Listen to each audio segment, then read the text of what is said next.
Have you ever wanted to be that friend that everybody looks up to? Where people are always saying, hey, that's the guy who really helped me at an emotional level.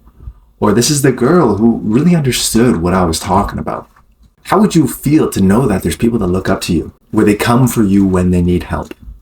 That is what we're going to dive down into today, more into how you can really leave impactful conversations and ask impactful questions so that the other party feels like they're resonating at a higher frequency, a higher energy level, or they feel good or listened to because of what you just done.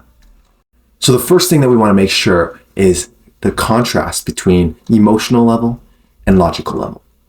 In order to get to where we want when it comes to that impactful impression on somebody, is transitioning from a logical level into an emotional level. So what do I mean by these two levels? The emotional level is as defined. It means that you're having a conversation on facts, true or false, and not really demonstrating a connection with that other person. On the contrary, there is the emotional connection. And that is where you really tap into the emotional roots of the other person and even yourself, where you have feelings, the way that you might think, the way that you see things. All of these are classified as the emotional style communication. So how do we get on an emotional level? Well, that's a good question. First off, it starts off with being a great detective and being able to ask questions that are able to open up the other person. Now, we want to stay away from being interview mode because nobody likes a conversation like that. But first, let me talk about what I mean by open-ended questions. And these are questions that elicit a response from the other person outside of just a yes or no. It requires them to elaborate a little bit more. And how do we do that? Here's some questions. We start off with a what, or how, or why.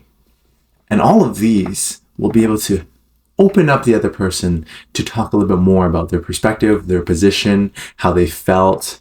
A good question to ask as well is, tell me more about that. Especially if we really want to have an impactful conversation with them, asking about their perspective in the way of saying, tell me more about how that made you feel. It would really, even just listening to that question is so impactful in opening up how they felt, as long as they're willing to reveal it. And then that way you can acknowledge what you heard and listen to.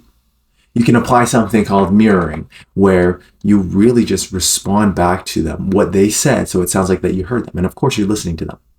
Let's say they were saying that they were a little bit frustrated because of a situation.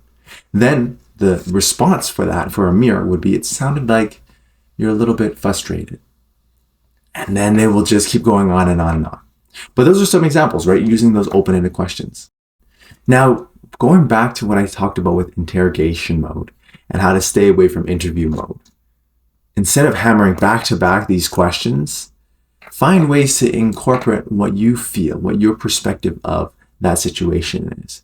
And naturally, you want to stay away from the contrasting view, because now they're going to think that you're trying to cause some tension.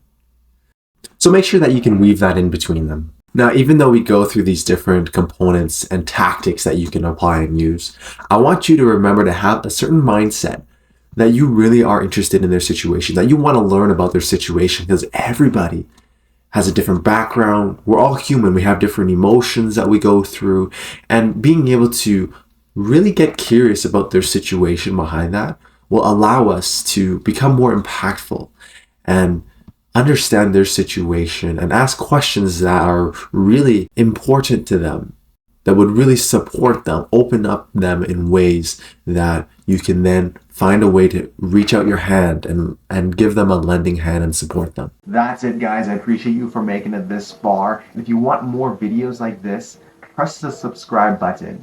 And if you have any ideas or concepts that you want me to cover, utilize that comment section down below. Again, appreciate it. Take care. Bye now.